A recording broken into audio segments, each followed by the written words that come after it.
네, 안녕하세요. 가톨릭의대 은평성모병원의 신경외과에 근무하고 있는 교수 홍재택이라고 합니다.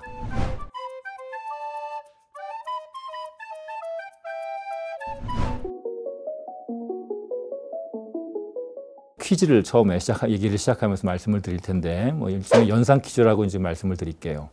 아프리카에 있는 나라 중에서 이디오피아, 두 번째는 굉장히 유명한 영국 그룹이죠, 비틀즈. 또 세 번째는 스칼렛 요한슨이 주연 배우로 했던 루시라는 그런 영화가 있었죠. 이 세 가지를 갖고서 상상할 수 있는 답이 혹시 있을까요? 어떻게 생각하면 이제 서로 매칭이 되지 않는 그런 조합일 수 있는데, 말씀을 드리고 싶은 거는 이제 인간의 진화에 대해서 말씀을 드리려고 그래요.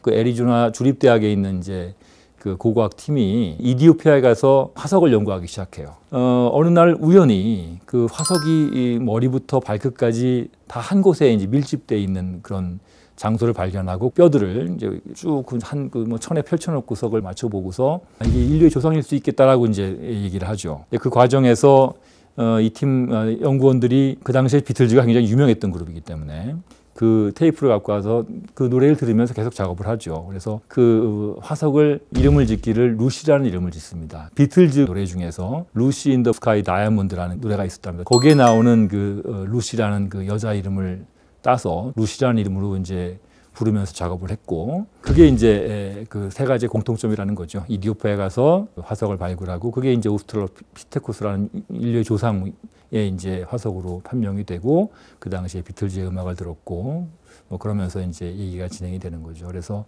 유인원과 인류의 조상과 어떻게 그걸 판별할 수 있을 것이냐 생각을 해보면, 가장 중요한 거는 직립이라는 거죠. 이 화석이, 이 동물이 직립을 했을 것인가 아닌가. 가장 중요한 두 가지 특징이 있답니다. 첫 번째는 골반의 형태. 골반과 이제 다리뼈의 그 각도가 네 발로 걸었으면 작을 것이고, 직립을 했으면 큰 형태가 된다고 얘기를 합니다. 다음에 중요한 거는 머리뼈와 목의 배열이라는 거죠. 개를 상상해 보자고요. 머리가 있고 목이 그 뒤에 달려 있잖아요. 머리뼈에서 척수신경이 빠져나오는 그 길이 뒤쪽에 붙어 있는 거죠. 이게 이제 일반적인 네 발 달린 동물의 특징이 되는 거고, 또 직립을 하지 않았던 유인원들도 비슷한 형태가 있는 거죠. 동물들의 목은 몸통에서 앞쪽으로 떨어져 있어요.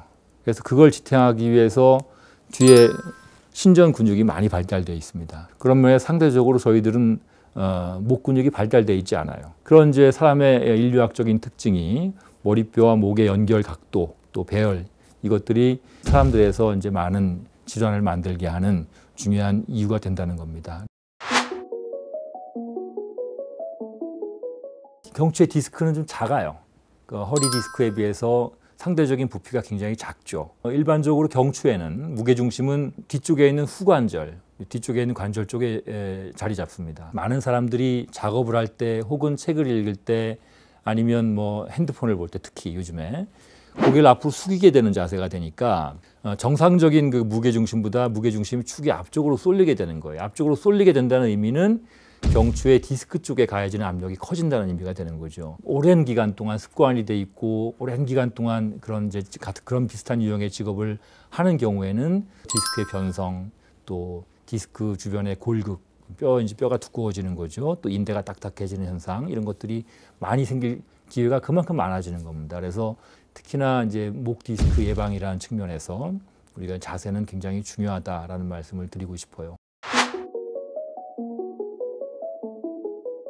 디스크 탈출증, 추간판 탈출증에 관련돼서 말씀을 드리면, 그 증상은 이제 목 디스크와 허리 디스크의 차이는 그다지 없다고 얘기할 수 있습니다. 통증, 그게 허리의 통증이든 목의 통증이든 그게 이제 가장 흔히 나타나는 증상일 수 있고, 우리가 흔히 방사통이라고 부르는 그 가지신경이 담당하고 있는 감각 영역, 그런 것들이 이제 통증을 느끼는 형태의 이제 방사통이 나타나게 되고, 심한 경우에는 그 가지신경이 각각 담당하고 있는 근육이 있잖아요. 근육이 이제 약해지고, 또 감각들이 둔해지고, 그런 형태의 신경학적인 증상이 생긴다는 측면에서는 목이든 허리든 유사하죠.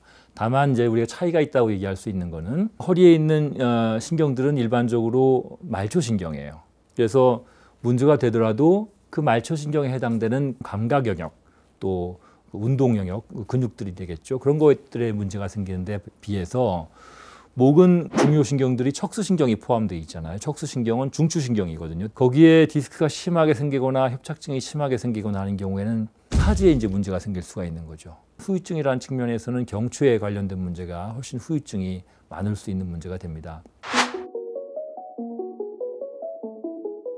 각각의 목 관절에 따라서 발생하는 그 병들이 굉장히 달라요. 목 관절은 크게 7마디로 이제 구성이 되어 있습니다. 우리가 일반적으로 1번 경추, 2번 경추, 3번 경추까지를 일반적으로 상위 경추라고 얘기를 하는데, 특히나 1번, 2번 경추에는 디스크가 없어요. 또 2번, 3번 관절에 디스크가 있지만, 추간판이 있지만 그 관절은 많이 움직이는 관절이 아니에요. 그래서 상위 경추에는 우리가 목 디스크라고 부르는 병이 생기질 않아요. 상위 경추에 해당되는 부분은 일반적으로 목 디스크가 생기지 않는 데에 비해서 거기에 뭐 관절염이 생기거나 문제가 되면 거긴 두통을 만들 수가 있습니다. 그런 면에서 우리가 그 부분에 대한 정보가 없으면 많은 두통의 원인을 놓칠 수가 있어요. 하지만 하위 경추는 얘기가 다르죠. 하위 경추는 위에 비해서 경추의 움직임도 좀 더 많을 수 있고 디스크도 이제 조금 더 크기 때문에 그 부분에는 이제 우리가 목 디스크가 생길 수가 있죠.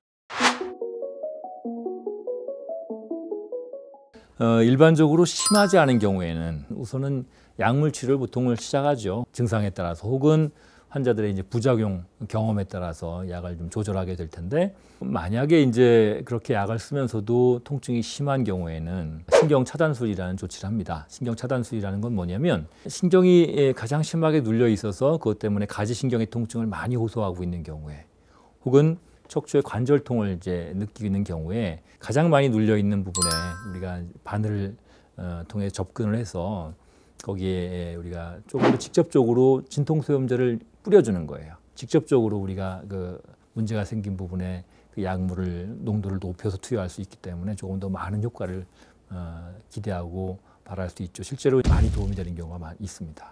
근데 그게 부족한 경우에는 우리가 수술을 고민하게 되는 거죠. 더군다나 단순한 통증이 아니라 원인이 뭐든 간에 척수신경이 많이 눌려서 좁아져 있는 경우, 그로 인해서 마비 증상이 그 감각과 팔다리의 운동 기능이 많이 약해진 경우에는 그때는 우리가 수술적인 치료를 권해봐야죠. 우리가 뭐 위암이다, 뭐 유방암이다 이런 병에 대해서는 조기 진단하고 조기 치료하는 것들을 굉장히 강조하고 많은 건강 검진을 하잖아요. 그래서 목도 마찬가지로 조금 더 조기 진단 증상이 생겼을 때 내가 스스로 의심해 보는 거 꼭 한번 체크도 해보고 전문가하고 상의해보고 하는 게 굉장히 중요할 것 같습니다.